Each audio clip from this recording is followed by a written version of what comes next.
সবাইকে good morning. কেমন আছেন সবাই? আর একটা নতুন ব্লগে সবাইকে স্বাগত জানাই।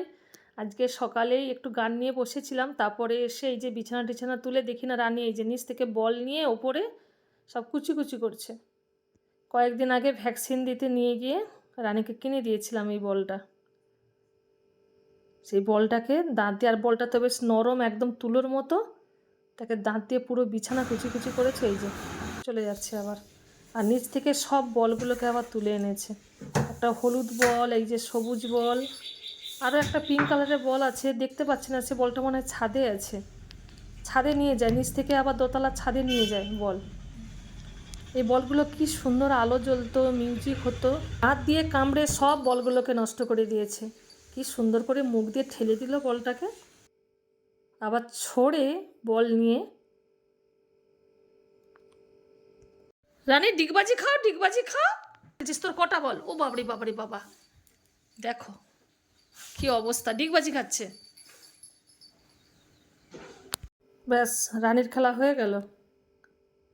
আজকে রান্না করছি, সীমা দিয়ে গেছিলো এই যে মিষ্টি কুমড়োর ডাঁটা, মিষ্টি কুমড়োর ডাঁটা আলু বেগুন দিয়ে রান্না করব, আর সজনে ডাঁটা আলু আর বড়ি দিয়ে রান্না করব। তেলের ওপরে ফোড়নটা দিয়ে দিয়েছি। এই মিষ্টি কুমড়োর ডাঁটা ভীষণ ভালোবাসি শাক খেতে, আলু বেগুন আর বড়ি দিয়ে রান্না করছি। তারপরে লবণ দিয়ে দিয়েছিলাম ওপর থেকে, শাকটা একদম মজে গেছে। এবারে ওপর থেকে একটু নাড়া দিয়ে দেব।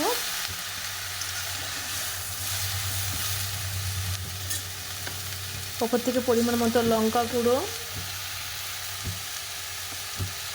পরিমাণ মতো হলুদ গুঁড়ো, একটু জিরে গুঁড়ো দিয়ে দিলাম।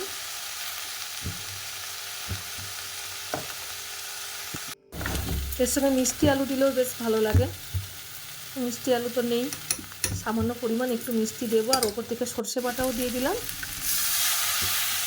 নাড়াচাড়া করে তারপরে জল দিয়ে ঢাকা দিয়ে দেবো।